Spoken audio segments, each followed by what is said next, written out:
This is the xSports Network.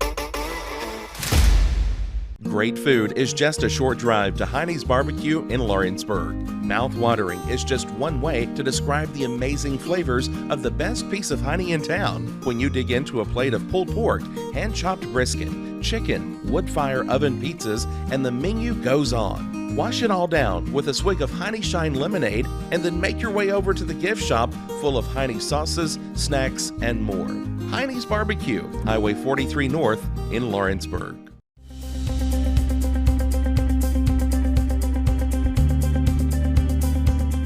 Arctic Air keeps your home or business comfortable. For more than 20 years, we've provided outstanding residential and commercial services through Southern Middle Tennessee. Whether you need assistance with your heat, air conditioning, preventive maintenance, or anything in between, trust our reliable team to get the job done. We'll take the time to figure out your specific needs and recommend what we believe is right and best for your situation. We've been using Arctic Air for over 15 years now. Their service is great, they're here when we need them, and their prices are competitive. They take the worry out of the heat and air so I don't have to. Arctic Air, when you need us, we'll be there.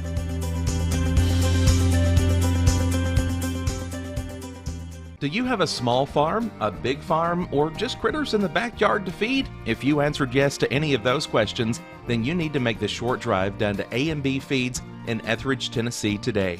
Owner and operator Jamie Ayers has you covered and will treat you right. That's A&B Feeds in Etheridge, Tennessee. A local law firm respected throughout the state. Generations of clients have turned to Boston, Holt, and Durham since 1948. We assist individuals and businesses with their legal needs, including real estate, property closings, personal injury, employment discrimination, and family law. Our clients get the personal attention and convenience of a hometown law firm with the resources and ability to handle any case. Come see us at Boston, Holt, and Durham.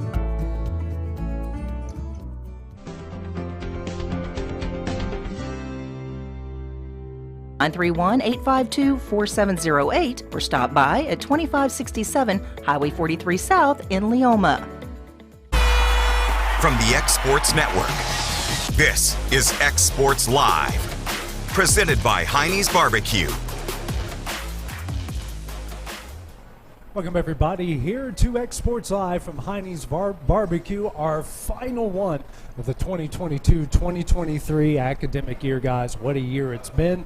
Had a lot going down here in the last couple weeks or so. We had high school softball, we've had high school tennis, high school baseball, all kind of wrapping up. It does kind of feel sad, though, that we're not at Murfreesboro this week. Oh, yeah, that definitely hurts. I mean, the way Loretta had gone into the postseason on such a hot stretch, and then they ran into Milan, who's playing in the state championship tomorrow. You know, you hate to lose, but if you're going to lose, you'd like to lose to the team that wins it all. And it kind of feels weird, doesn't it, Hayden? No one's doing anything Lawrence County-wise in the post. It feels really weird. Yeah, about to say, it's definitely weird. Even though, Loretta, they had a good stretch in the postseason. Unfortunately, they came up with a loss there. But, hey, they got some good pieces coming back next year. So I think all three of the teams here in Lawrenceburg, I think they're going to have a good season no matter what sport it is.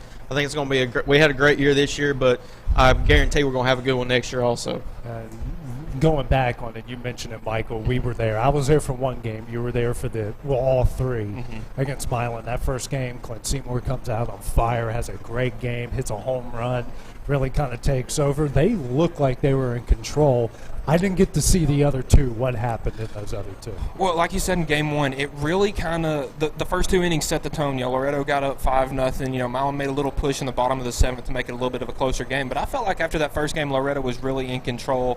And then Friday came, and it was just a complete difference. Milan had it was the brother of the starting pitcher that pitched Thursday that threw the first game Friday, and we just couldn't touch him. I mean, we had like 6 or 7 hits, but we couldn't string anything together, and we honestly just looked like a complete different team. We weren't hitting the ball as well. Our defense was a little shaky at times, and then Carter got hit in the foot with the first pitch of the game, I believe it was, and then it kind of just threw everything out of whack. Yeah, now, and like we mentioned, like Hayden mentioned, they've got a lot coming back. I know they're going to miss Caton, who set ungodly records. Yeah. I mean, for someone to not only set the seasons, I want to get this right. I've been driving all day. Single season record and tied the career record for Grand Slams in the state of Tennessee in 1 year is impressive, especially that 3 home run, 9 RBI. I mean, game it just felt like it just felt like every time he came up to bat with the bases loaded, you could just go ahead and chalk up a grand slam. I mean, and it was fun to watch more than anything. But you got Carter coming back, you got Clint coming back, you got Miles Moore coming back. I mean, you got a lot of guys that coming back on this team. It's almost like every year we say it about Loretto baseball. They don't rebound, they reload, and there's a lot of good guys coming up through the system as well. And with the good coaching staff and a big coaching staff that they have, it really is. It's not a rebuild, it's a reload. They have kids. You can see some of the freshmen, Mason Tidwell, Casey Springer, some of those guys that got a ton of ABs and a ton of playing time, and they're just going to fill into their roles. And then moving on to Loretto softball. I thought I knew, just like last year, they hit that midway point and they were just going to sky right into Murfreesboro. I did the same thing they did last year, beat Summertown at 1 point in the district and lost in the district final. Controversial. It's a good thing, some of the other guys aren't with us tonight, because I'm sure they would have some opinions about that. But, they ran into a really, really good team of McKenzie. And, unfortunately, they came up short of what was. They were in the midst of another magical season. Nate? I say, I don't really know much about the Loretto side of it. I know that they've had a great season so far. I know they didn't end the way they wanted to, but I know Michael probably kept up with them more. But, like I said, they've also got a good group coming back. So next year, Loretta's looking good on the base, not only on the baseball side, but on the softball side as well. Yeah, softball-wise, we're going to miss Riley Dover. I mean, she was almost, at this time of the year, she's like an automatic home run game. I mean, what she has done for this program. She's not going far. She's going right down the road to UNA. We're going to miss her now. Switch it over to the Summertown side of things. It's almost, we get to the point every year, we just pencil them in to go to Murfreesboro because they're that good. But it's another team that, just ran into a buzzsaw, a very, very good Westview team who played their best, beat them 3-0, and, they're going to miss the Hannah Lindsays of the world and a couple others, but another team, the guys, is stacked up. I mean, they got so many young people on that team, and another team, like we said with everyone else, it's going to reload, and I think they'll be just fine for next year. Yeah, and talking about the softball side, I was talking to my friends about this a couple days ago. I mean, this feels like the first time in forever that Summertown doesn't have a softball team in Murfreesboro, because they have been just a dominant program the past, I can remember 5 or 6 years, but probably beyond that. And their baseball team, I remember when me and you did that game, I was talking to Timmy during the commercial breaks and talking about how young their guys were. Some guys like Jackson Bennett and Case and Blackwood, Grayson Burleson, young. And if they're all coming back, they'll be a year older, and I think they'll be a really good team next year. Yeah, I mean, it's just kind of the youth movement and what we've seen, especially on the girls' side of both Loretto. We've seen it in basketball. We know how good those teams are going to be for years to come. Same at Summertown. They got so much good talent, softball and basketball, volleyball-wise. I mean, we might as well plan to go there every year, even if they don't go. Well, that's the thing. These teams can have 4 or 5 seniors, and they lose them, and you're like, oh, they're not going to be as good this next year. And then you get to the region championship, sub-state, and you're like, well, they might be better than they were last year. And it's just how those that junior or sophomore class steps up when they're the upperclassmen, how they perform. Yeah, and also we do have a state champion. Got the Summertown tennis team, won it again. I believe that's their 5th in a row. Again, I've been driving. I haven't had time to really look at stuff, but what an amazing feat that the girls' tennis team has won another state championship. Yeah, I say it's really an understatement because we really haven't been keeping up with them like that. But like you said, this is their 5th one, so they've got a great program, and it seems like every year they're in contention for a state championship. So we need to give more credit to the tennis team over there. Absolutely, and they just keep on rolling. Now, guys, I know we're kind of wrapping up our spring season here, but looking ahead to the fall, we've got Loretto football here with us today as our guest, and I'm sure we'll talk a lot with them. But football season, guys, they start practicing, what is today, May 25th. May 25th. We're talking like a month and a half. Yeah. That they start practice. I mean, they've actually kind of started practice already. They really get going next week, but I mean, we're going to be playing games in just a little over 2 months. How crazy is that, knowing that, I mean, there's like no downtime. Oh, yeah. I hate, when you get to the end of baseball season because you got summer break and there's nothing going on, but then you get excited when you see how close football season is to coming because football season really sets the tone for the year, and it's always so much fun. Yeah, like you said, Michael, it sets the tone for the next academic year because, Like when I was in high school, as soon as football season was out, they get a little bit of break for Christmas and all that stuff, and then once it becomes springtime, they're right back in it. So even though we got a little bit of a break right now on xSports, we're going to be busy in the next couple of months. So it's going to be fun next year for sure. We'll be carrying Babe Ruth baseball games on Mondays and Tuesdays, the occasional on Thursdays. So, all these guys will be calling. I'm going to take a step back and let these guys get some experience. They'll do a great job, as we know. But, you look ahead, volleyball-wise, we know all three teams are going to be good.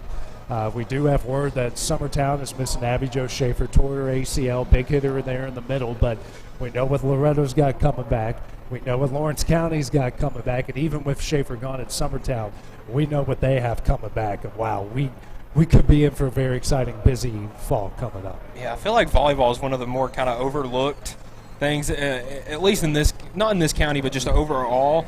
And you look the past couple of years, I feel like the state championship has been Loretto and Summertown, and it's crazy to not have two teams from the county playing in a state championship game. It's playing for the state championship game. I mean, it's crazy, and it makes it feel more, I guess, like a bigger game than it actually is, because it more than getting bringing back a gold plaque, you get to beat your in-county rival. Yeah, which Summertown did last year. Yep. And going back to the youth thing, like, all the teams didn't lose much this upcoming year. Right. So, Lawrence County mainly, they didn't lose much. And, of course, Summertown and Loretto. But Lawrence County, they're going to have a shot to go back to what they did 2 years ago, getting to the state championship.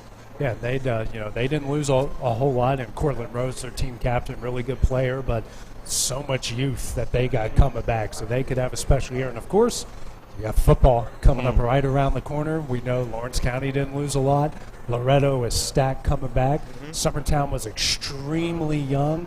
They got their coach back, with Rick Rice. He's officially back. He's with the team. We'll see what's going. But football could be a really, really exciting time. We might have 3 county teams in the playoffs this year. And I would be shocked if we didn't. Loretto, they got their quarterback coming back, Carter Daniel, been the starter for 3 years. This will be his 4th year starting. So it's pretty much just filling the pieces in around him and let him get adjusted to everything. And I think Loretto, like they were last year, it's going to be a fun offense to watch. Lawrence County, Hayden, you got the 2-headed monster, actually 3-headed.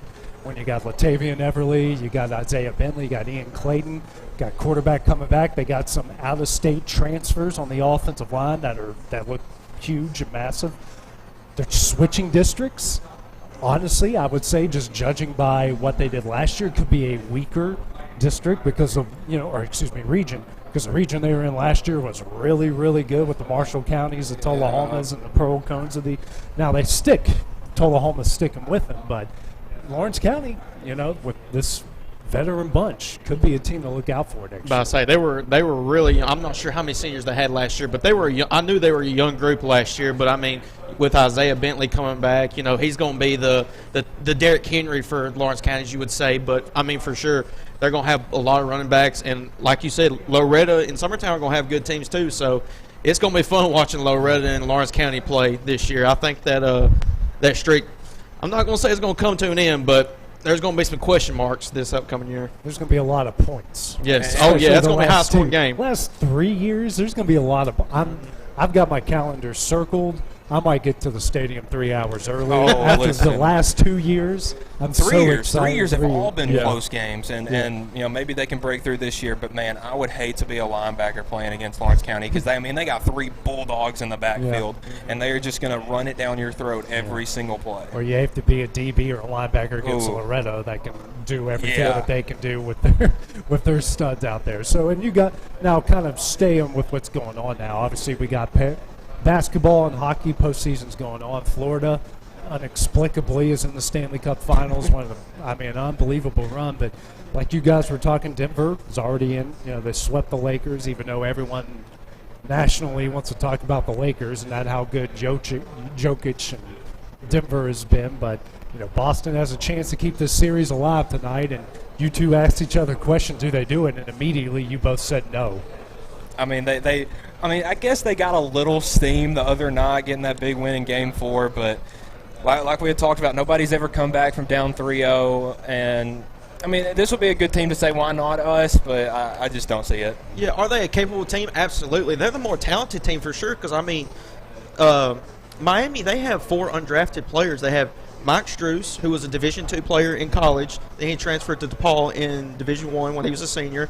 Then they have Gabe Vincent. He's going to be out tonight, so that's going to be a loss for Miami, a huge loss, actually. That's their starting point guard. They got Duncan Robinson, who Tyler Hero's out, which he was a 20-point-per-game scorer, and Duncan Robinson can do what Tyler Hero can do shooting the ball. And then you have Caleb Martin, who went perfect in the first half of Game 4 against Boston. So is Boston capable of doing it? Yes, they are, and it's in Boston, so that's a good thing for them. But still, I don't think Boston has this mental toughness in them to beat this Miami team of Pat Riley, a team led by him, and Eric Spoelstra, that kind of coach team. So can Boston do it?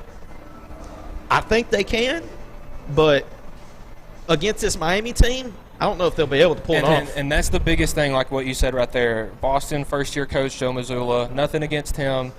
But you got Eric Spoelstra on the other side. You give him 4 or 5 capable dudes that can go out there and just do whatever they need to. Because, if you look at the box score after the games, most of the Heat players are taking the same amount of shots. It doesn't matter if you're the 4th guy off the bench or they're the starting, 2, 3 guy, that can go out there and score 20 points a game. Everybody's taking like around, 8 to 12 shots. Boston, they have 2 guys going out there jacking up 30 shots a game. I feel like that's been the biggest difference in this series. Yeah, and I think, of course, Tatum, he showed up last game. Jaylen Brown, he had a decent game, okay game. But, I mean, going into last game, Jaylen Brown was shooting 10% from the three-point line. So that's definitely something that can't happen for the rest of the series. And also, just watching the two teams,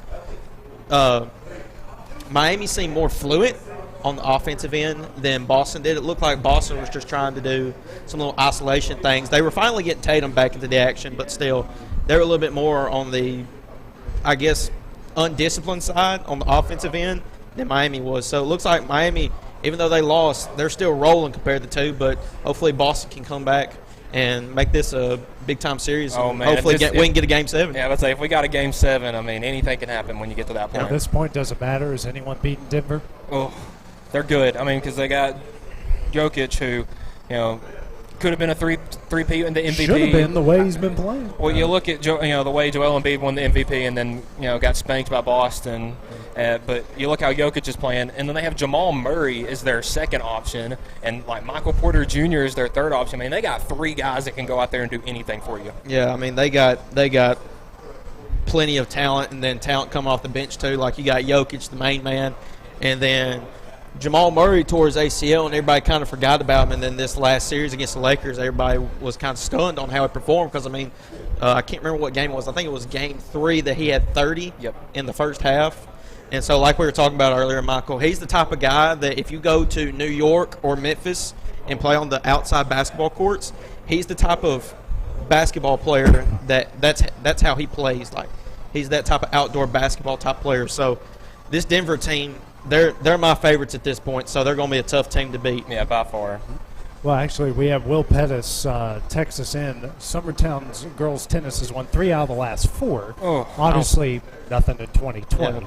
So we were close, but it's still pretty impressive. So coming up next, we got the Loretto football team. Our guest here next on xSports Live. If you could live anywhere, where would it be? And what would it be like? With today's home values, this is the perfect time to sell and make those dreams real. When you work with a world-class agent at Coldwell Banker, you benefit from trusted guidance and our revolutionary seller's assurance program to make your home sale more rewarding than ever. So it really is true. Your dreams don't have to be just dreams. Hey everyone, this is Landon Saunders. And this is Nate Patterson with Cloud9 Fiber. We're excited to finally be able to offer Lawrenceburg our blazing fast, reliable, and affordable fiber internet services. If you're looking for a more reliable and more affordable provider, we at Cloud9 Fiber have you covered. Plans start at $50 a month, and we can offer up to a gigabit to your home or business. We are excited to be able to offer your first month of service entirely free. We encourage you to sign up on cloud9fiber.com or by calling 931-201-9098 so we can help you make the switch today. I'm Mike Keith, and my friends at Elliott Johnson Insurance have a great partner in Auto Owners Insurance. Auto Owners makes it easy to get life, home, car, or business insurance. Let Elliott Johnson Insurance find the Auto Owners policy that makes a difference in your life. Call Elliott Johnson Insurance at one of their 3 locations, Florence, Loretto, and Lawrenceburg. Elliott Johnson Insurance, moving forward for our clients every day. Employee Resources Credit Union is an easy solution to banking, offering a personal, simple, yet modern way to bank.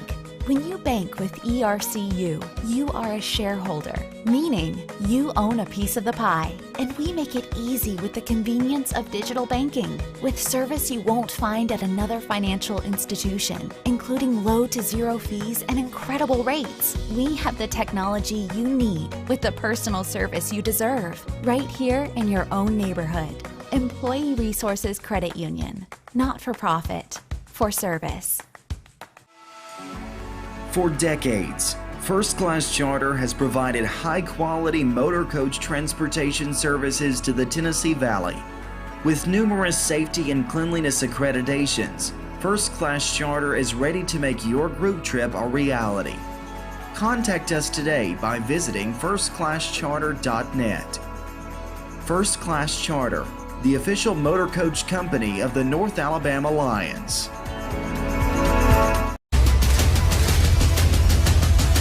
This is the xSports Network.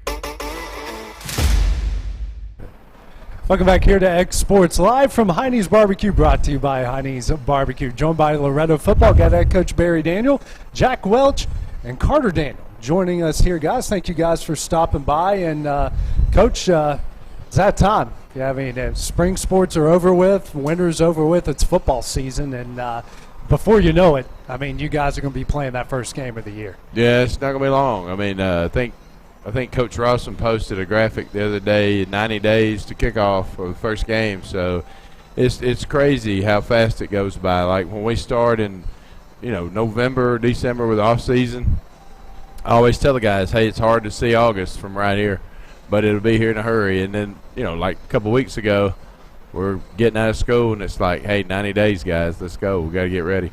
Carter, how weird is this for you, man? I know you just wrapped up baseball, and you guys were so close, but how quickly do you flip that switch to go from baseball to football? Well, during the summer, I'm still doing both, but obviously I throw a lot because I play quarterback and I pitch, so I always have to balance both of them throughout the summer and be ready to do both whenever I need to. Yeah. Jack, I know you didn't play basketball this past year, focusing on football. I mean, how busy have you been getting ready for football, and that you've had all this time dedicated to it now? Yeah, we've been hitting the weight room pretty hard, and we had a good spring and, just trying to get better. Mike. Yeah, I mean, I can just say, I'm just talking from Carter's point of view. I mean, you got to go straight from pretty much in sub-state to hitting the weight room for football and getting back to it. And playing multiple sports is not fun. Yeah. It's a lot of work on you, but it's definitely a good time for you guys. Yeah, for sure. It is always a quick turnaround because as soon as baseball's over, it's all right, time to get in the weight room, time for us to get going, get ready for August. Yeah. Okay. Well, and I was going to say, and one of the things about these guys, that I've been well pleased with is, all the guys who play baseball, we had 41, wasn't that right? 41 guys, with just us in football. But then there were 7 guys, I think, that played baseball. Yeah. And you go over after baseball practice to the local gym there in Loretto, and they're all in there lifting, and these guys are lifting with us, and then they're going over there and lifting, So, even though everybody thinks, well, they've been playing baseball, and they have, and all that kind of stuff, but these guys love to lift, Now, if we can turn that over to, football wins, that's going to be even better. Yeah. And you mentioned you have 41 out there for the spring. You got 7 baseball guys coming up. It sounds like your numbers have been up over the last couple of years. Our numbers are way up. I mean, if everybody that has signed up, committed, and all that kind of stuff stays, we have 48 that are returning that played on the team last year. Then there's been 6 guys in the school that, hey, Coach, I want to play football. Then we had a guy that's transferring to make it. So that put us at like 55. And then I was in Milan, and I didn't get to talk, and so if anybody out there is from Leoma, I'm sorry I didn't get to meet the Leoma kids the day they had their 8th grade day because I was at Milan watching them play baseball. But Monday, the South Lawrence kids came by. We had 14 sign up there. So that puts us at like, almost 70 kids. Without any Leoma kids. And, of course, we know we're going to expect 10 or 15 kids from there, as we always get. So that's really going to give us a big squad, which is exciting. The negative is I talked to the helmet guy today because I don't have enough helmets. So I was like, hey, what's turn around on getting some more helmets? And I said, and I got to find some sponsors for these helmets too, because, the helmets are – the only one they are left selling right now, if they have any stock on, is pretty expensive helmets. So, but it is what it is. I mean, it's a good problem to have. I'd rather have that than have 30 helmets hanging on the wall. I know you mentioned numbers have been an issue, depth has been an issue, and worry about injuries and that kind of stuff. But we have tried, and last year we were exciting to watch. If we could tackle better, we'd have played a lot longer. The year before, we played really good on defense and struggled moving the ball some, but then we would explode one game for 40 points. The next game we scored 20, and kind of up and down there. But it's been a building process from day one since I've been there for 3 years, and we want to grow a program, not just have a team. So that's one of the things that's happened though. But like I think a lot of the kids who want to come out or stay out, they see these guys and see how they've gotten bigger, and they're got all these muscles everywhere, and they're like, hey, I want to go do that. I want to go get bigger in that weight room. So that's helped a lot too, because our guys, like I said, they love to work out. And talking about that offense last year, I mean, that was fun to watch. I called a couple games. I was at most of the games, and if I wasn't there, I was at least watching, all the way from Knoxville, and watching Carter drop back and throw to you, Jack, and throw into Corbin and Quint. I mean, that was a fun team to watch on offense. Yeah, and we're not gonna change. I mean, we're going to stay with doing what we can do because we've got some guys who can catch it. We've got some guys who can throw it. And it is, when the ball's in the air, it's a lot more exciting to watch than just handing it off and grinding it out, even though, I'm not above that if that's what it needs to do to win the game. But somebody asked the other day, they said, well, hey, your gates were pretty good. And they were talking about our gates. And I said, yeah, our gates were real good because it was exciting to come watch because people like to see offense. And, we scored a lot of points, and unfortunately we gave up too many points sometimes too. So, there was a lot of offense, so everybody was fired up to watch it. But hopefully we've changed up some plans, and hopefully we're going to be a little better on defense this time. And guys, how exciting was it to be a part of that offense, knowing what you guys did last year and knowing you got a lot of that coming back this year? We have a lot of confidence going out on offense because we expect to score every drive because we feel like we can. And when we don't score, it sometimes hurts us because if we don't score early, we get frustrated because we're like, why are we not scoring? Because we think we should go out and score every drive. And it's exciting because we try to go fast. So we're trying to keep the defense on their heels by going fast and not letting them get a call in, so they have to stay basic. And it's pretty fun to play in. Jack? I mean, yeah, it's fun. We ain't lost any receivers coming back. I think it'll be fun. Running back wise, I know you're going to miss Caden from next year, and that's going to it's a big hole to fill for everything that he did. And we obviously know what he did in baseball, but he's going to be a big hole to fill there offensively at running back. Yeah, I mean, it's always hard to replace a 1,000-yard rusher, and Caden had a phenomenal year last year. Couldn't have been prouder of him.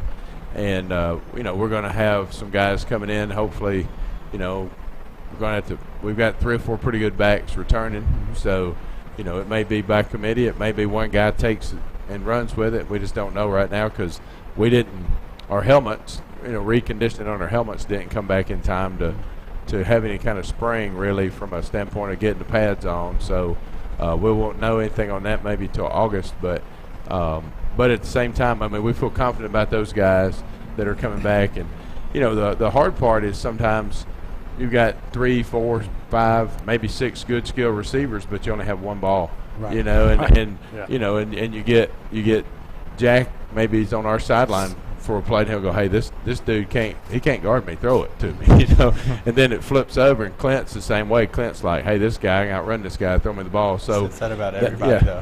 No matter who it is. Yeah. It's fun to have that problem. Yeah, but it is. I mean, and of course, Corbin doesn't really say a whole lot. He just gets open and catches it, goes and scores. I mean, you know, but he's not as vocal as those two guys yet, but he will be. I mean, you know, because Corbin's a funny dude. He cracks me up with some of his stuff, but he'll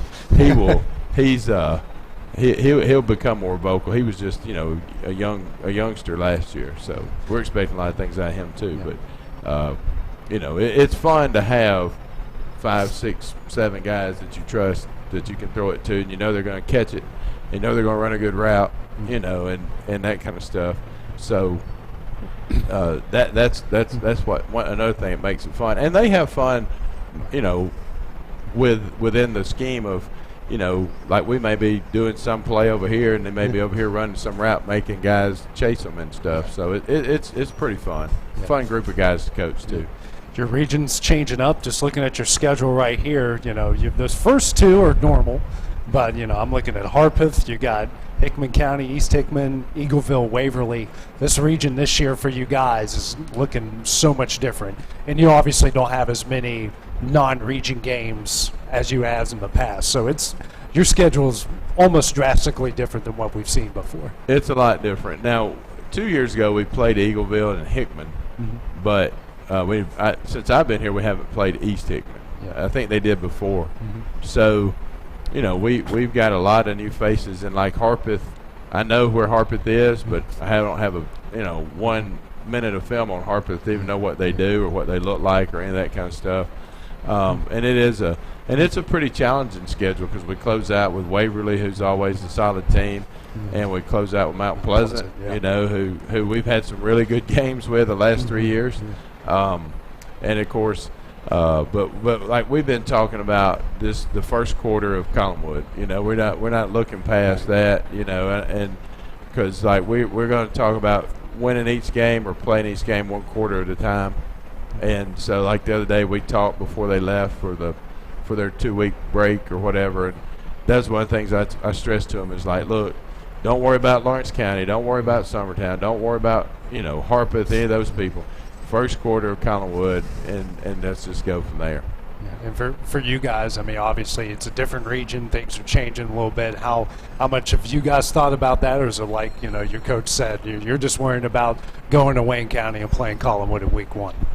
I think I haven't really looked into it much. I've tried to find some stuff on the new teams just to see how we stack up, but I've really just been worried about – well, I've been worried about baseball, but when I think about football, I'm really just worried about what's Collinwood going to be like, because I know Summertown played them in a spring game, so I was asking some of those dudes about how Collinwood was and what we should expect.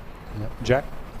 You know, it's like he said, it's Collinwood 1 game at a time, and you know, I feel like every game will be a grind this year, but if we can tighten our defense up, we'll be a hard team to beat. And Coach, talking about, you know, you seem like you got 2 guys right here that aren't looking too far ahead, but, you know, you said you're going to have a big team. How do you keep your guys, you know, looking at the 1 game at a time and not looking ahead to, oh, we got Lawrence County in a couple weeks, or we got Summertown in a couple weeks? How do you keep them on that, you know, 1 week at a time kind of thing? Well, they just have to buy in. You know, like you got to get that buy-in from them, and like, you know, the first year everybody's talking about the Lawrence County game, okay? And yes, that's a big game, but we want to win that game one of these days, you know. They've got about, you know, 1,200 kids. We've got about 450, but we want to try to win that game one day. But that game can't make or break our season, you know, because they're not in our region, they're not in our class and all that kind of stuff. Not that it's not important, because it certainly is important, so I don't want anybody to misunderstand what I'm saying here. But we want to but that's just what we're going to preach to them, you know, over and over and over. And they do a good job, though. These guys, and last year we started seeing that sort of turn. Not that anybody in the past had done anything out of the way or anything. They try to be coached. That's one of the great things about our kids. They'll play hard. They're going to practice hard. They're going to work out hard. They're going to give you everything they have. And it's a deal where if that's what we preach to them, that's what they're going to buy into. I mean, and they're going to take that, and they're going to understand that. Like, we had some games in the past 3 years where, hey, guys, we got to buckle down and we got to win one of these 2 games, and we'd give everything we had, but we would always find a way to get the one win we needed to qualify for the playoffs or whatever it happened to be, because we didn't want to not make it, even though we don't know how far we're going to go, but we don't want to not make it to the playoffs because that gives you a chance to hopefully play 5 more games. Yeah. You've made it to the playoffs 3 years in a row. How much of a good building, for all 3 of you guys, how much of a good building block has that been now, knowing that you've made it there, now you want to keep progressing and keep winning games? I feel like the last 2 years we've really had to grind it out to get in, because we started off good last year, beating Forest in our first region game, but then we let a few get away from us. So, and right there at the end against Richland, we let that one. We didn't play too well on offense, and if we'd have just scored like we had been, we'd have been playing at home. So I feel like we've built it up every year, and I feel like this year we just got to go after it and go for the whole thing. Jack? Past 2 years we've had to travel to Parsons and play them, and they're tough. And if we can just win a couple more games and host, maybe, it'll be a better outcome, go farther on in the playoffs. And I agree. I mean, like, the thing is, like, the first year, and that was one of the things, like, the first year we were brand new, first time we made the playoffs in 7 or 8 years or whatever it'd been. And we go over to Waverly, who was, like, this, top 10 team and all this kind of stuff, and it's 14-6 going into the fourth quarter or halfway through the third quarter, something like that. I mean, it's a tight game. And we have a turnover or two and, kind of fade out. And then 2 years ago, we go over to Decatur County, and they were a whole lot better than Waverly was. But this year, it was like, hey, guys, we can, if we'll get off the bus believing we can play, we got a shot. And we got way behind, and then we realized, hey, we can play with these guys, but then we just couldn't get out of that hole. But I agree with what these guys both said. If you take care of business in the region, then if we could have hosted, not that we would have won, but at least we'd have got to host a playoff game for the first time and who knows when. And I liked our chances against, getting, quarterfinal round or something like that possibly. We're just right there on the cusp of doing those things, we feel like, but we've got to go out on the field and actually do them. We can't just keep saying, hey, we're close. We got to take that next step, and that's one of the things that we're looking forward to hopefully doing this year. Talked a lot about fixing up the things defensively. You got the bulk of those guys coming back. That's got to help, knowing you got experience coming back to help fix up those holes. Yeah, and like last year, looking at it going into the season, we're looking and going, man, this guy's really athletic. This guy's athletic. This guy can do this. This guy can do that. And then we get in the game, and, well, it's not horrible, but it's not great, And in hindsight, like we got to about week 5 or 6, and we're like, okay, look, honestly, we had 2, maybe 3 guys who were returning with any experience on defense whatsoever. Even though they're good athletes and they play hard, but they don't have any game experience, and that's huge. That's a huge game changer, because if something happened to him at quarterback, well, I have all the confidence in the world in Mason going in the game to play, but he's got 30-something games of experience, where Mason doesn't, but that doesn't mean that he's he can't do it, because he certainly can. But when you have guys returning with experience who've been there, they've seen this, they've done this, that's huge. That and we just didn't have that. But our biggest problem was we just didn't tackle. Like we were watching some film, and I'm like, don't worry about the alignment. Did we line up right? Did we line up wrong? Any of that kind of stuff. Are we tackling right here? And we weren't. I mean, nobody tackled. So, we've got to tackle better first, and that's going to be one of our main points of emphasis. And then, like last year, we talk about the success we had on offense. We ran 2 running plays. Okay? Yeah. We had 2 throws off of them, and we had, 3 other routes? Is that right? Yeah. That's it. And maybe 4 formations. And we just said, hey, we're just going to get really good at this, and And that's what we're doing on defense next year. We're going to be pretty simple, you know, and because they can play faster, they can use this weight room stuff they've gotten if we keep it simple and just, hey, here it is, go attack the ball and tackle. And if we can do that, you know, we should have a pretty good season. It's going to come down to tackling, though. We're going to have to be better on defense. What does your schedule kind of look up now until you go to that first official week of practice, getting ready for the fall season? We're off. Our guys are off right now till June 6th, and on June the 6th, we'll start working out twice a week in June. Try to give them a little downtime in June because, like I said, you know, the basketball guys go to basketball, the baseball guys go to baseball, and they grind those seasons out, and then if you know, the basketball guys come back to us to work out with us at the end of the season, of their basketball season. And so everybody's doing something, you know, and so I like to give them a little bit of downtime just to go be a kid, go fishing, go pour concrete if you want to, you know, whatever. But, you know, just have some time away from it, you know, because I think that helps a lot, keeping it fresh. And then we'll have dead period, of course. So we only have like 6 workouts in June. And then we'll have dead period, and then we'll come back and we'll go 4 days a week in July. But we have long weekends because, you know, who wants to work out on Friday? No, man, I wish my coach would have had that same philosophy. Well, I mean, you know, you can grind it out every day, and you can line up and, you know, like we were talking on the way up here, we can go out and run 20 every day and all that kind of stuff. But, you know, we make it hard, we make it challenging, but we try to keep the fun in there because at the end of the day, it's still just a game. Right.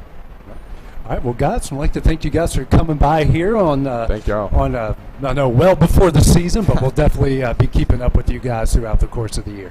Unequaled customer service and selection. Owner Justin Story's mastery of custom hardwood inlays means every room can have a custom look. Discover how the right choice of hardwood, laminate, carpet, or tile can set the tone in your home. Contact Floored by Justin today. Hey, this is Phil Hooper. Get the look you want for your favorite school, church, or business with apparel from HD Ink Screen Printing in Leoma, Tennessee. Got a logo you need embroidered or screen printed? Let HD Ink give you the professional look that sets the bar in today's world. We do fundraisers and custom designed apparel and so much more. Call today, 931-201-2961, or come see us at our new shop located at 26 Ingram Road in Leoma. Remember, HD Ink for the look you want and the look you deserve.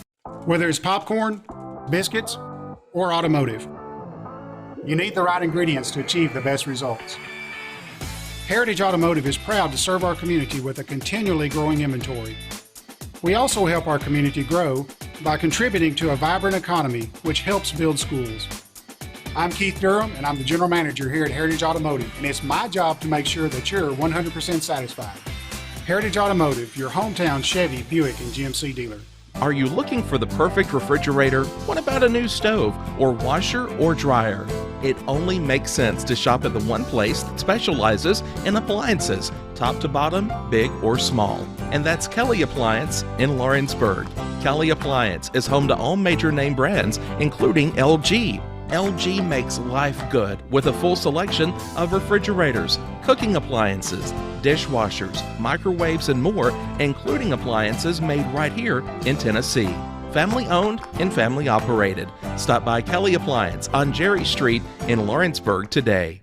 Like you, our roots are in Lawrence County, providing banking for every stage of life since 1934. Lawrenceburg Federal Bank has been not just your bank, but also your friend, helping you with home loans, consumer and auto loans, and your everyday personal banking needs. Lawrenceburg Federal offers you a warm smile and personal experience, as well as the conveniences of modern-day online banking, mobile banking, and telebanking.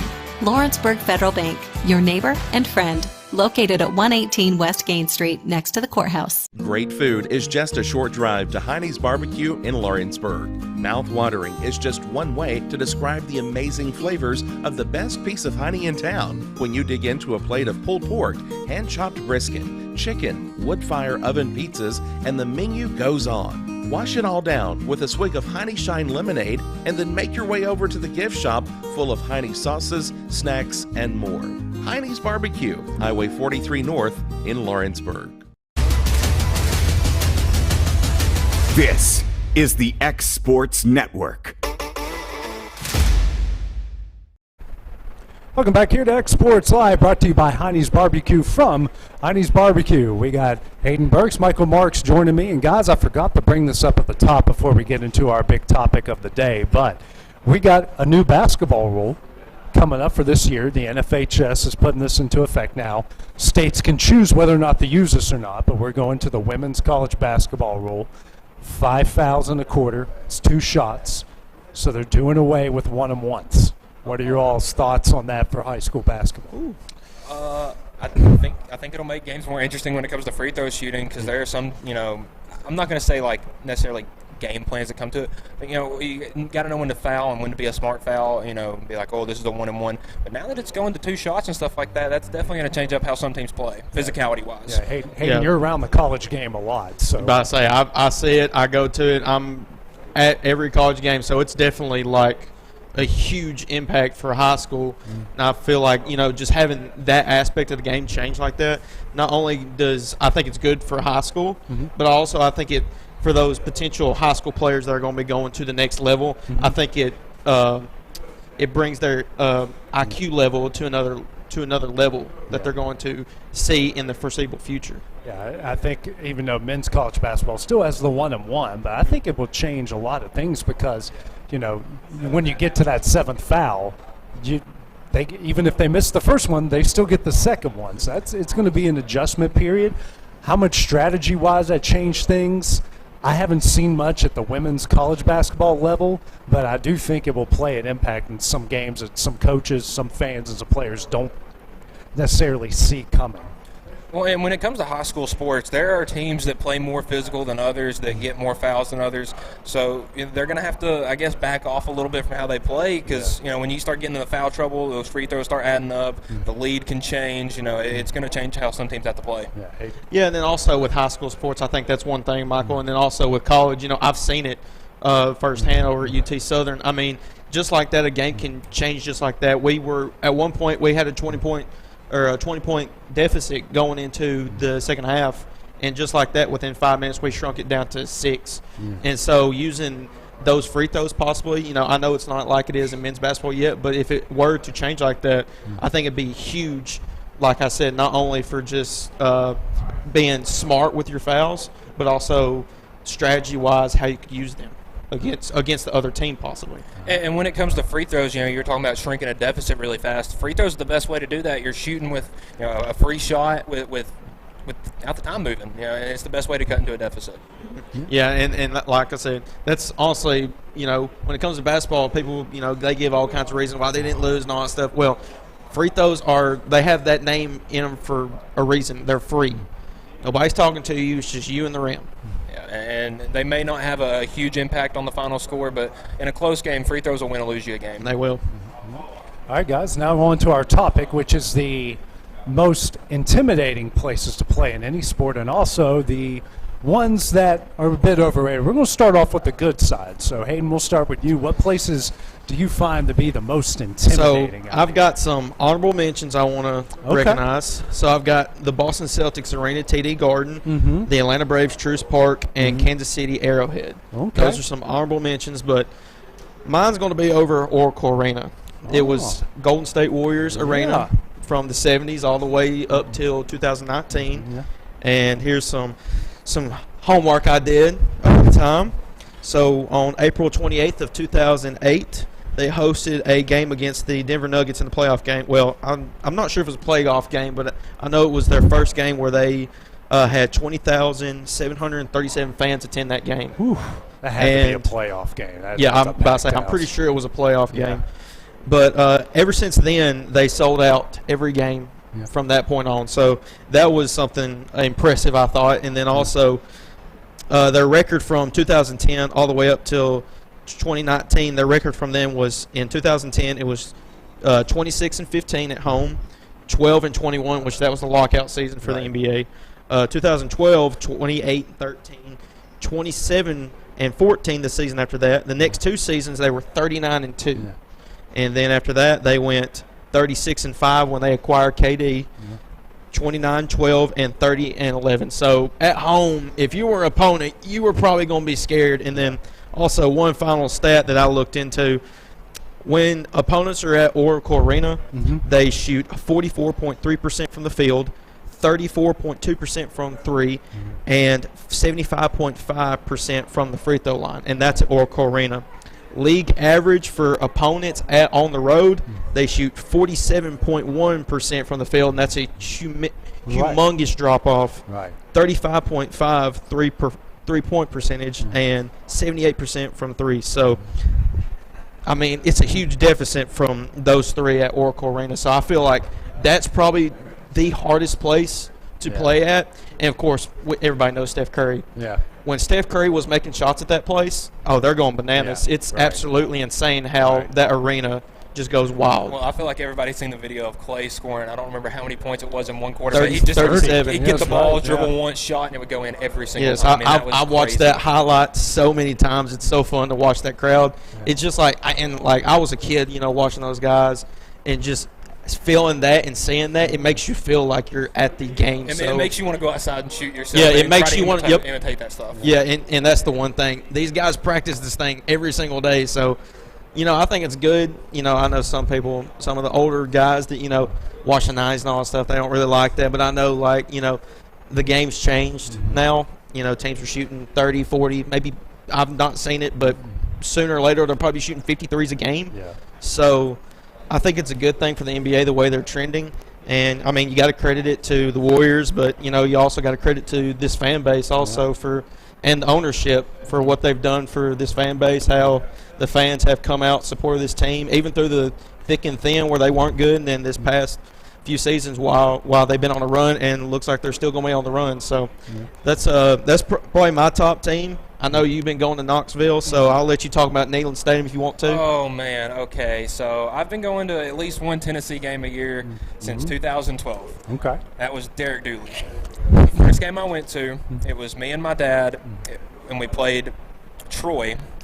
And I'm pretty sure the final score of that game was 53-49. We almost lost that game. Well, Troy's been very good for a long time. No hate on Troy, but that was a homecoming game. You should go in there and blow that team out. Right. And it was a shootout. And there was like 50,000, 60,000 fans there. It was nothing. And then I was at the Alabama game this year. There's 102,000 people in there, and I don't care what anybody says. There will be no game that I will most likely ever see in person that will top that. I mean, when Neyland State, because they sold out every home game but one this year, and that one was the Thursday night season opener, sold out every single game. And whether you were playing UT Martin or Akron or Alabama or Florida, that crowd brought it every single Saturday. Another team I'm going to give a shout out to is every high school in this county. Oh, yeah. I mean, the barn. Basketball was great. Yeah, and specifically in basketball. I played in a sub-state game in the barn my junior year, so it was 2020, right before COVID shut everything down. And we played against Richland, and I have never seen a gym that packed. I mean, they were standing room only at that point. There might have been 1,200 people in there. If fire marshal showed up, it would have all got shut down. Final score of that game was 36-26 or 39-29. It was an awful game, but that was the most fun I've ever had in the barn in Summertown with their gym. I remember but when I wasn't playing, you'd have to get there as soon as they opened the doors to get a seat. Right. And that was always hard. And the way, when Loretto and Lawrence County have been playing the past couple of years, you go up there to their gym, it is not easy. It's a huge gym, so it's hard to sell out. But, man, that thing is full. It gets loud, and it is hard to play there. We got to see kind of some of those 98 vibes with the boys team this year with that, especially that district championship against Page, got that revenge, and then not the sub-state, but the first round of the region. Packed gym on a Saturday night. That was a lot of fun to be around. By saying, and they're going to be back next year because they got another good squad coming back. They only lost 3 seniors, Cade Schultz, Carter Hughes, and Luke Maddox also. So they're going to have a good squad coming back. And of course, unfortunately, I was part of that team that had not a great year. I believe we were finished 3-21 in that sense. The fans still showed up to those games and gave us support. So even through the thick and thin, Lawrence County, that purple and gold's always been there. So it's good for this community. What else you got on that list there, Aiden? Also, I've got Neyland Stadium, like I said earlier about the Alabama Oracle game. And Neyland, okay. Yep, Oracle and Neyland. Of course, the Alabama game, that's the one I'm mainly talking about because it was so loud. I've got some guys that went to that game. it was so loud that they were literally whispering in each other, like not whispering, but like talking each other's ear, and they were still saying, "What did you just say?" I mean, I could be from me to AJ yelling at him. I mean, because I was with that game with some of my friends. I would be me to you yelling at, I can't hear you. And so it didn't matter. And I was about 40 rows up. Student tickets are hard to come by up there, even though, they're $10. The website, there's 15,000 student tickets up there. The website crashed for 2.5 hours. Wow. So you had to sit there and relog back in every 5 minutes when they get the website up just to get a ticket. It was a hassle. And I was 45, 50 rows up. It took me 30 minutes to get on the field. Wow. But I made it. That was my crowning achievement. My son fell asleep, though, during that game. He woke up in the third quarter, but, it's less than one at the time. That was a crazy game, just some things I wanted to point out. They had an undefeated season this year also. Yeah. Again, in that game, people say that the Alabama team was undisciplined. They had 17 penalties in that game. That's a record for the Alabama under Nick Saban. Yeah. Yes, under Nick Saban. And so, I mean, like we said, or people said, they're an undisciplined team. You got to give the crowd some credit. They were there for that game. And then this is something that I saw.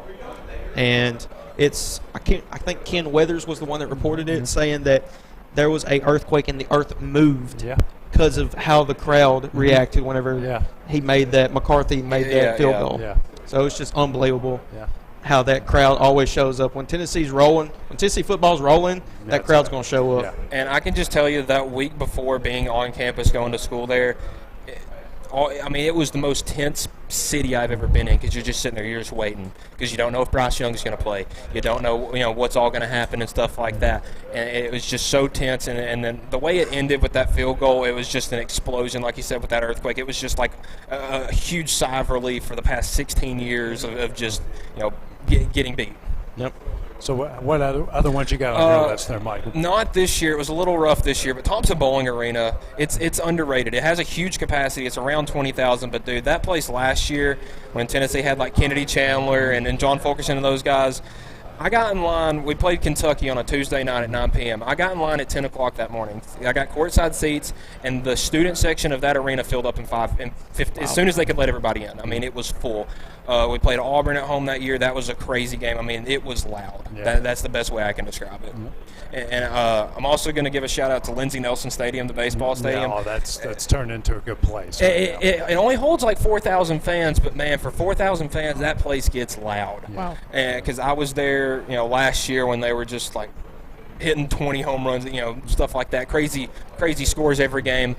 Man, that place, it was sold out every game, and it was a party all weekend. Yeah. Well, I've got a few ones here. I'm going to start off LSU football. Oh, Death Valley. How many teams go into LSU and win? Tennessee did last year, but that was a noon game. Noon game. And the thing is, it was a noon game, exactly like y'all are saying. At nighttime, it's completely different. Clemson football. Again, that's another. They call it Death Valley for a reason. Now, South Carolina went in there and won, and we remember the year they won the national championship. Pitt somehow went in there and won, which is unreal. That was a crazy game, too. Madison Square Garden under the Rangers is an incredible atmosphere. Hard place to play. Even really good teams, even when the Rangers are not good, struggle at MSG. Kansas City Chiefs. I mean, I've been to a Monday night game there in the early Tom Brady years against the Patriots. It's one of the loudest places I've ever been in. I sat at the top row of the upper deck. Wow. That's how loud that place is. And think about it. How many big playoff games have been played there over the last 5 or 6 years? You don't see the Chiefs lose at home in the playoffs. Too many on my fingers, I'd say. Yeah. It's a lot. Okay, Alabama football. Again, not a lot of teams go in there and win. Auburn every now and again. A&M under Johnny Manziel when he's playing out of his mind or something like that. I mean, when Alabama loses, one guy has the game of his life. Yeah. And that year it was Johnny Manziel, Cam Newton. This year with Jaylen High and stuff like that. When Alabama loses, somebody has an unreal day. Yeah. Cincinnati football. I've been there a few times as a reporter. It's one of the loudest. For a place only holds 40,000. Now they've upgraded. It holds about 50. The fans are right on top of the field. It is incredibly loud down there, especially the closed-in zone when you go down there. I mean, you can't hear yourself think down there, and they say whatever's on their mind, like most fans do. But in Tennessee, you got that 5 to 6 foot wall. Yeah, Cincinnati, you got a foot wall, and how they stay behind that football is unreal. Philadelphia, anything. Oh, now dude. I know they've got a history of losing some games, but Philly fans are crazy. Yeah, Philly. Oh, they're insane. Living in State College, I did in between Pittsburgh and Philly. We got both radio stations. One of my favorite things to do was listening to Eagles post game on Sundays, because even if they win, the fans had something to gripe about. It was unreal. I mean, some of the funniest stuff I've ever heard. They hated Carson Wentz. Yeah. Doug Peterson's an idiot. I'm sure. I wish I would have been there for the Super Bowl just to hear the post game. And I'm not sure if this is 100% true or not, but when they won the Super Bowl and when they went this year, they had to grease up the light poles in Philadelphia to keep the fans from climbing them. Flyer fans are a different breed of humans. They're nuts. I mean, I've seen them in Columbus a few times. I mean, they come in. They're one of those teams that when they come into your visiting NHL arena, they get there right at, the doors open, they're loud, they've already had 8 beers. Yeah. They find a way as under different aliases to get more beer. I mean, they find a way. So I'm going to go East Carolina football. When that team is really good, they can fit 65,000 people in that place. I've been there when they fit 65,000 in there. Great atmosphere, especially they have one of the most underrated entrances ever when they come out of the pirate ship to purple haze with the purple smoke. Oh, it's a great entrance. And got to give a shout out to the team on my shirt, Marshall at Jones in football, and the Cam Henderson Center in basketball is starting to turn that way. They had a really good year under Dan D'Antoni, Mike D'Antoni's older brother. Football-wise, get this, guys, they have an 89% winning percentage since Jones C. Edwards Stadium opened up in 1991. Wow. They've won 2 national championships in their own stadium. Randy Moss had a lot to do with one of those. He had 5 touchdowns against Montana, but the fact that they've got an 89% winning percentage in their own building. I mean, that's unheard of. That's got to be number 1 for college. To play. I think I think they're at the 200 game mark now, but in the last, it's the best for me. I mean, it only holds about.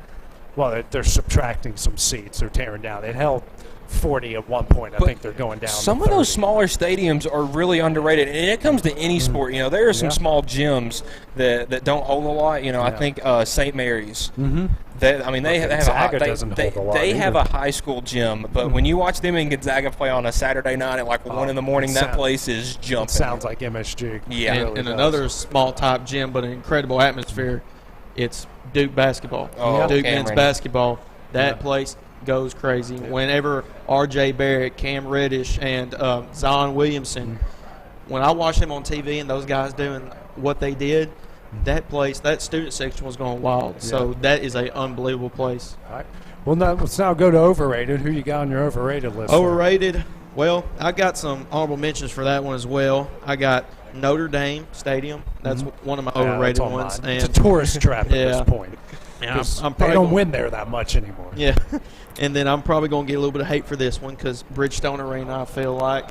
I know they got the hockey team and all that stuff, but, there's really not much going on after hockey season and all that stuff for them. Yeah. And then, but my main one is the Barclays Center for the Brooklyn Nets. Okay. And here's what I've got for that. They're 16th on fan attendance throughout the this past season. Right. Throughout the last few years where they haven't really had anything except Katie and Kyrie, they have been mid-pack or they've been at the bottom for fan attendance. They have one of the lowest season sale tickets for that team.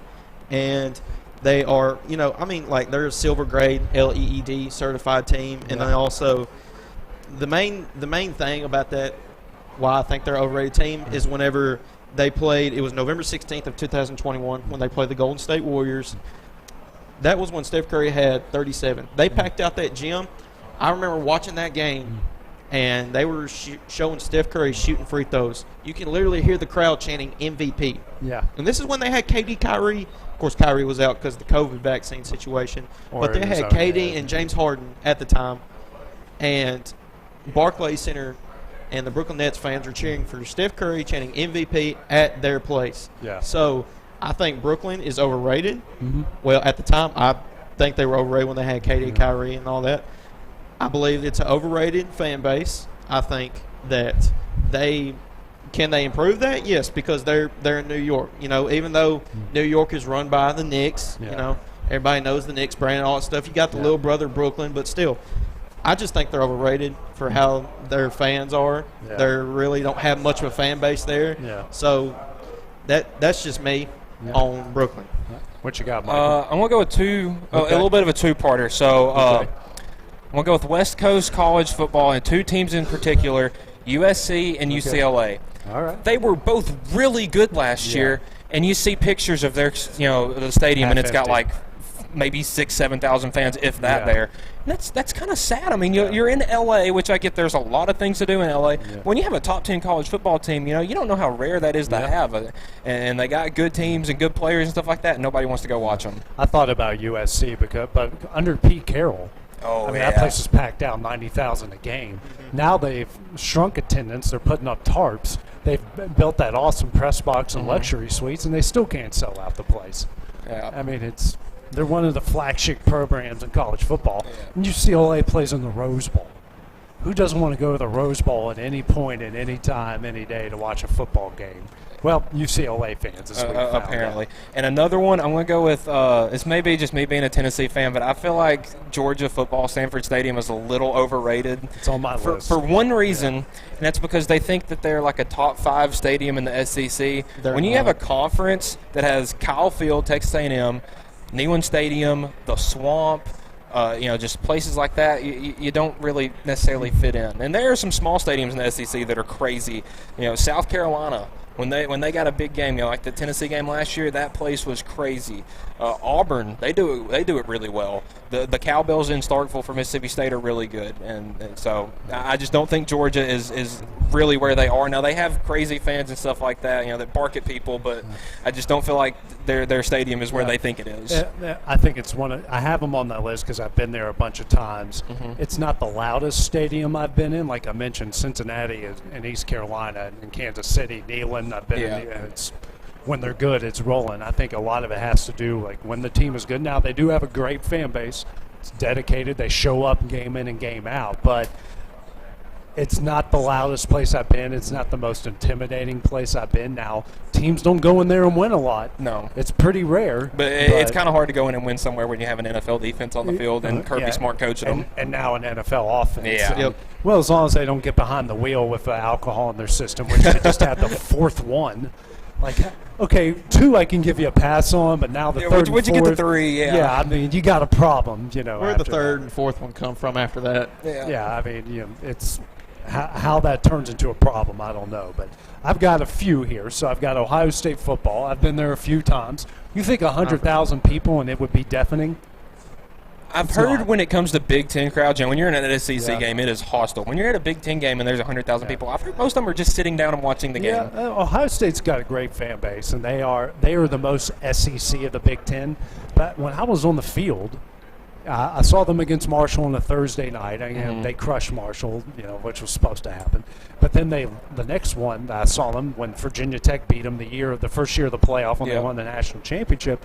It just didn't feel like Virginia Tech is a great place. Best entrance of all of college sports with Enter Sandman. That place is super loud. I just didn't get the feel that Ohio State was that loud. Same token, Michigan. Well, how many?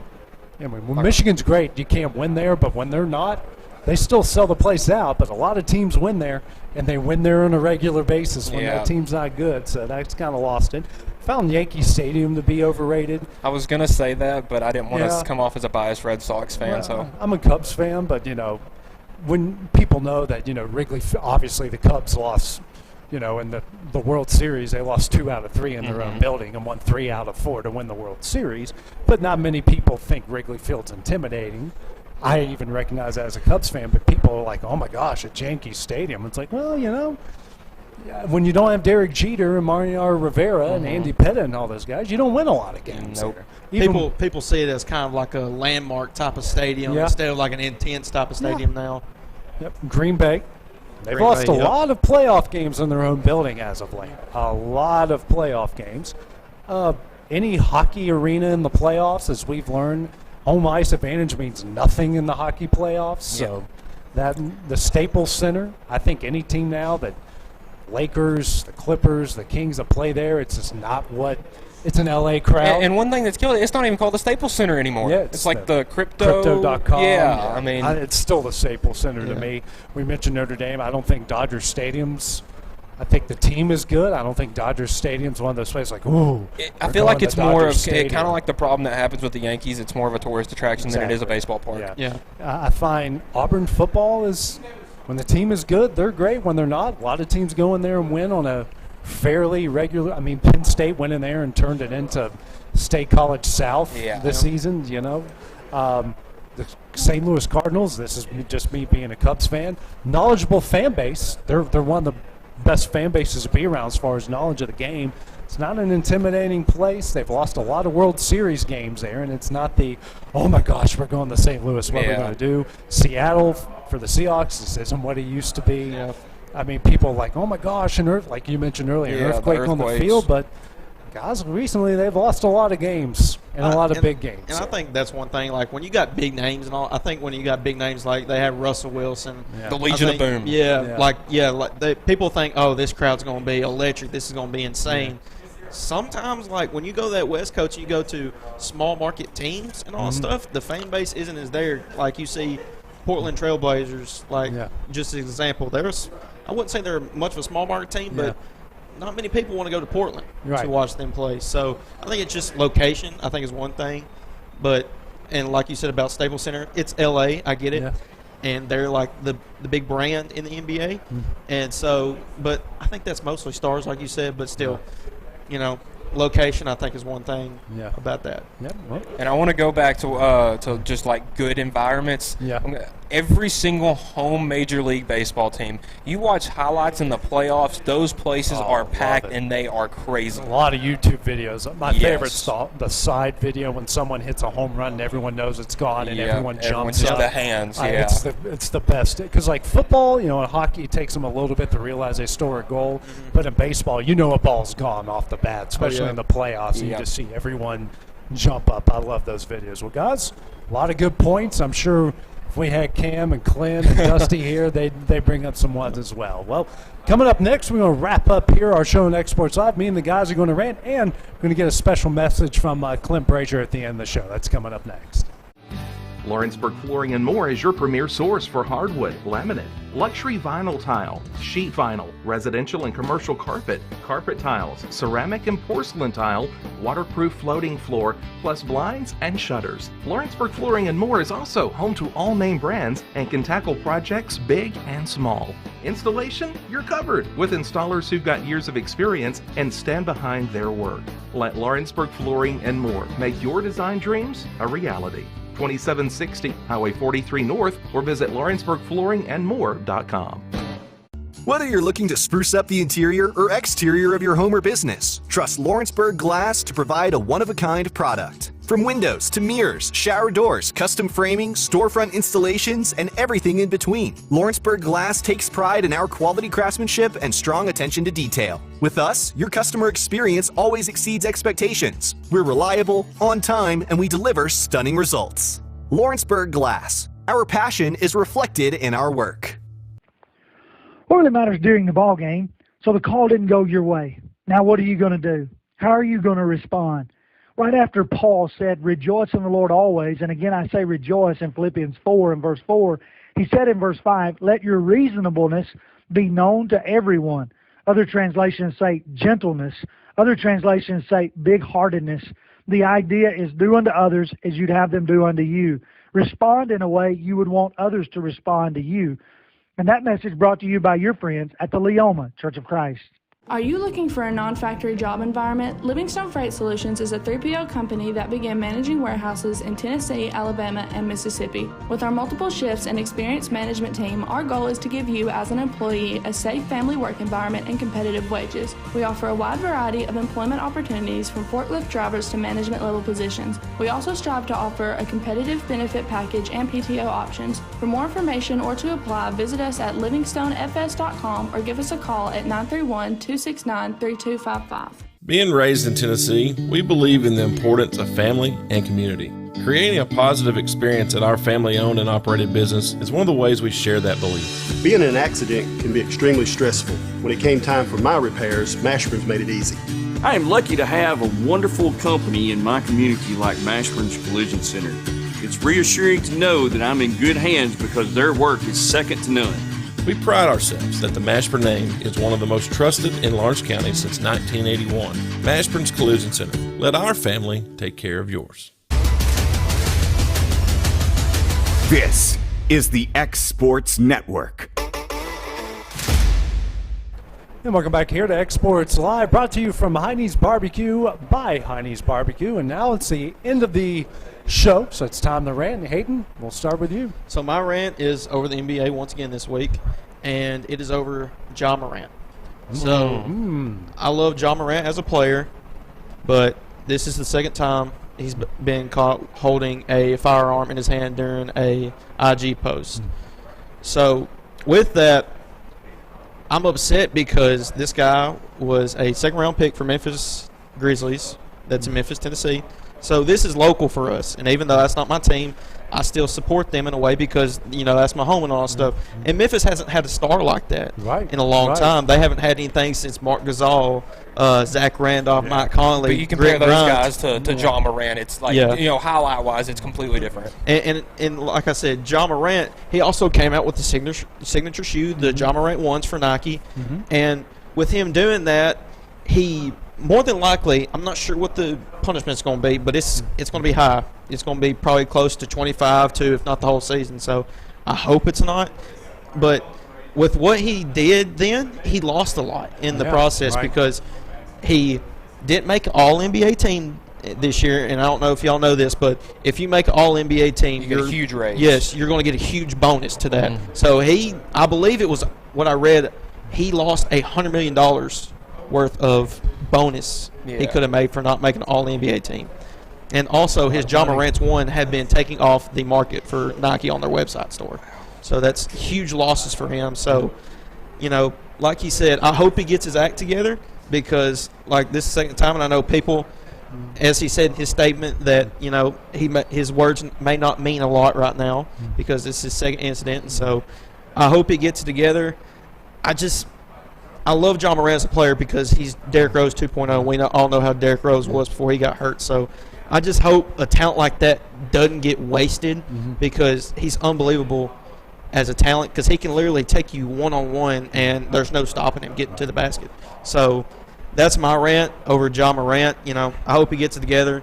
He's a local guy. He's, you know, was raised in South Carolina, went to Murray State, and now he's in Memphis, Tennessee. So hopefully he can get his act together and people can not see him as, you know, as a so-called thug or that, but as a basketball player. So my rant's over Ja Morant, and I hope he gets his act together eventually. Yeah, and I agree with you on that. I mean, this guy has everything he could ever want. He's an NBA player. Everybody knows who he is. Everybody wants to watch his highlights and stuff like that and be like Ja. But then you see him in Instagram Live flashing a gun around in a club in a car and doing stuff like this and like kind of portraying a lifestyle that he doesn't have to live.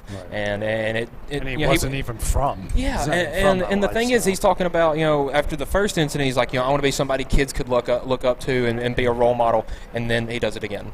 Yeah. And I think here's another situation. Of course, I've read about it. There's been multiple situations. I don't know all like that, but I know they're not great situations. But one in particular that was very unnecessary, and I'm surprised the league didn't go harsh on him for this. They were playing the Indiana Pacers at Memphis one time. Yeah. So I'm not sure. I know one of his buddies, I'm not going to say any names, but one of his buddies that he's really good friends with, they're usually at the game sitting with his dad and all that stuff. Yeah. Well, during the game, I believe that was the game where his buddy started walking onto the court to Indiana Pacers players to confront them and all that stuff. Well, I believe he was escorted out of the gym or the arena and was banned for a year.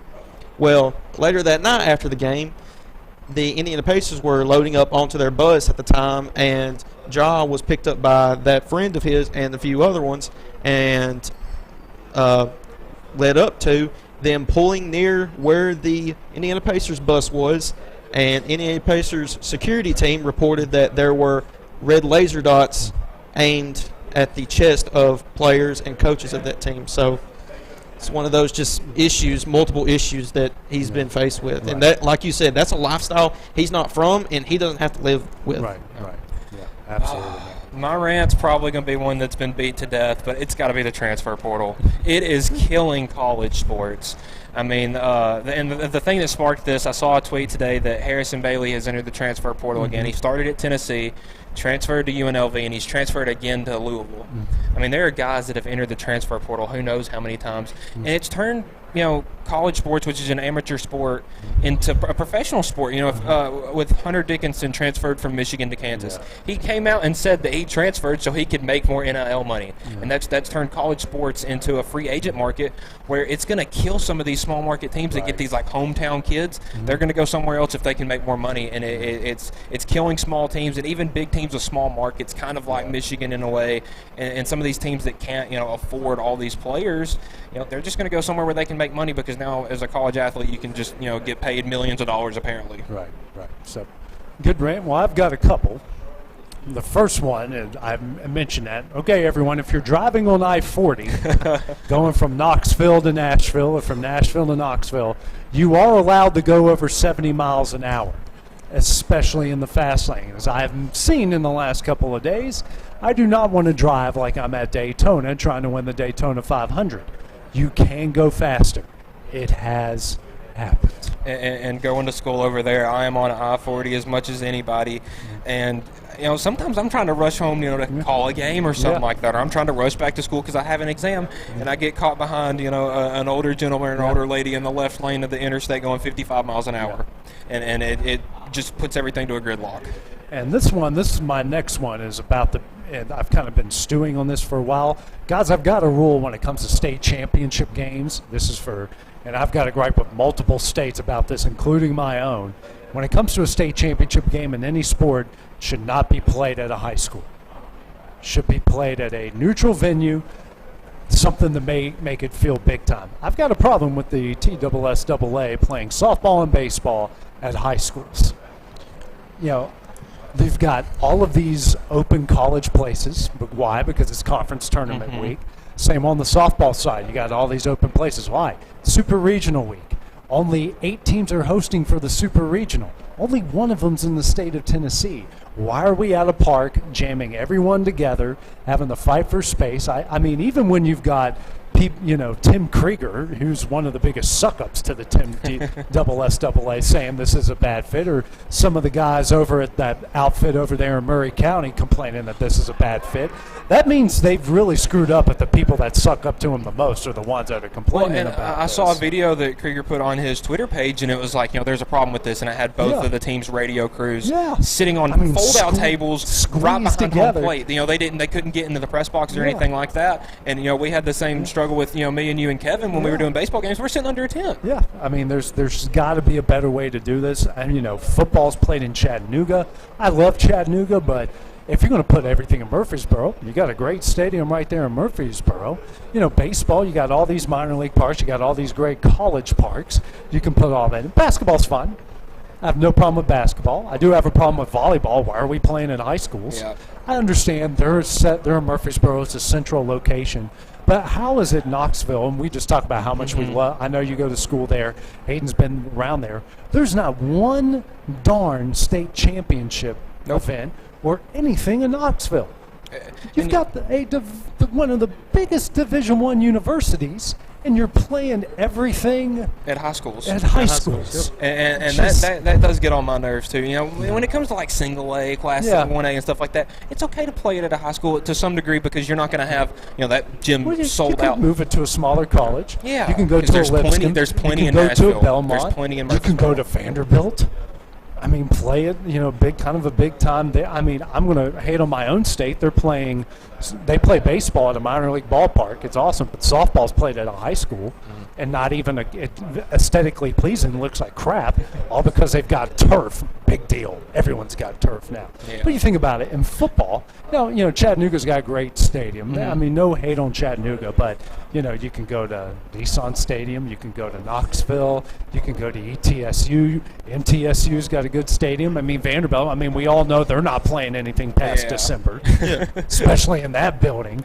There's so many good buildings you can play it. You think about it, Texas has Jerry World.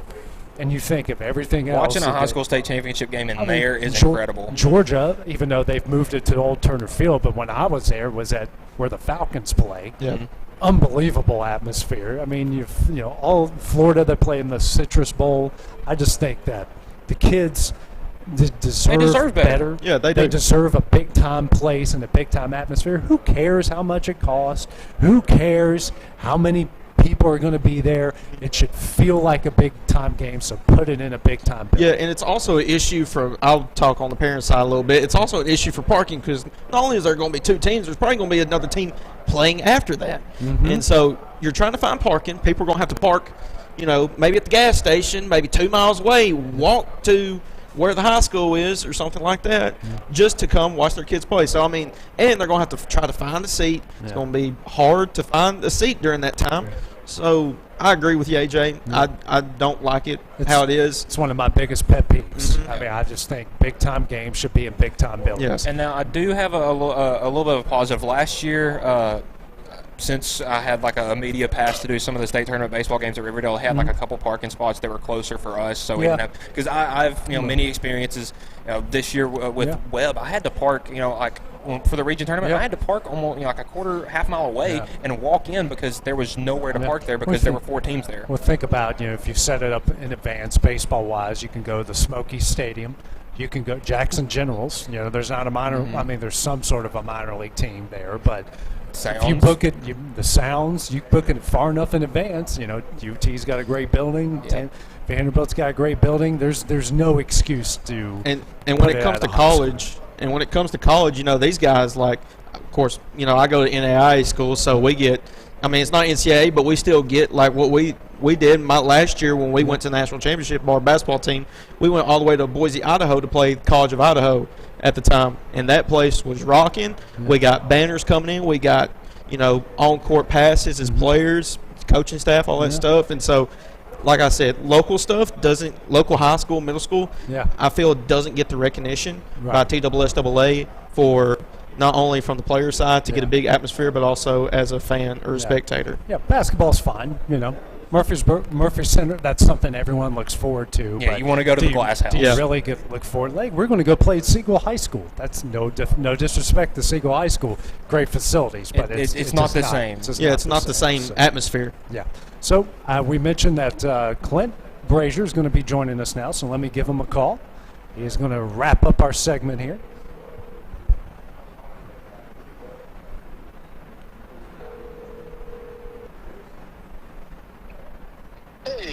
Hey, buddy. We got you on live here, and we said we're going to have you close out the show here tonight. Man, I get the last word on the last one of this school year. You absolutely do. I mean, this is big time. We don't just give this to anyone. We definitely wouldn't give it to Cam, but we'll give it to you. The cream has finally rose to the top. If you would have done that with a Macho Man impression, that would have been even better. Yeah, I don't have enough energy to find Macho Man status right now. I hadn't watched the whole show. I saw you guys open, and I guess what I want to do, more than anything is, it is weird that for the first time since 2016, Summertown softball is not in the state tournament. Right. That's just weird. Yeah. So I guess it's just been a bad year for Summertown because, unless Gracie Kelly and her sister Anna Lee in the doubles state tournament tomorrow, Summertown's only going to win 5 state championships this year. Just 5? Yep. Just 5? Oh, man, that is a down year. Bad year. We got to regroup. Well, some schools didn't win any, so I guess 5 isn't a bad thing. That's just me being a homer. But thank you for letting me on. I guess my rant is, I think everybody probably knows my family situation, what happened this week. My rant for this last show is social media is good for a lot of things and it's bad for a lot of things. There's a reason why I've got a barbershop only Facebook account. It's basically to promote a business and to keep up with xSports Live and some things like that for xSports Radio. But let me clear up a few things. My mother did not have gold or jewelry online for sale that she said was at her house or or anything like that I've had questions for, or any crazy thing like that. So if you hear that rumor, please put it to rest. But I'm not going to get into what happened or anything like that, but I think everybody knows my family situation. And for me, my brother, all our family, and especially my mother, we want to say thank you to this whole community for all the cards, all the letters, all the gifts, and mainly all the calls, texts, and prayers, because they mean so much. And we love you guys, and we appreciate everything. And just keep praying for Mom, because she is I must have got it from my dad, because I am not as tough as my mom. And she is battling, and she has surprised all of us, and she's tougher than a pine knot. So we thank you all from my whole family, from the bottom of our hearts. Thank this whole community. I figured this was the best way I could tell everybody and get the word out. But we are so grateful, and thank you, everybody. And we're thankful. I don't want to call anybody out individual, because I would leave somebody out. So I am thanking everybody. You know who you are, and I sure appreciate it, and we love you. And we love you too, man. We're so thankful that your mom is making a good recovery, and well, I think I speak for everyone listening. Those prayers are going to continue to go her direction, and hopefully she gets back to 100% as quick as we can. All right, thank you guys. I appreciate it. All right, thank you, Clint, man. Have a good one. Uh-huh. All right, see you, man. All right. Well, that's a good way to wrap up the show, guys. So for Hayden Burks, for Michael Marks, and for producer extraordinaire, the man, the myth, the legend, the man that makes this engine turn, and Kevin Wright, as he looks. This is AJ Good here on the xSports Network. We've had a great season with you guys. Looking forward to what's in store for 2023 and 2024. Have a great night. This is the xSports Network.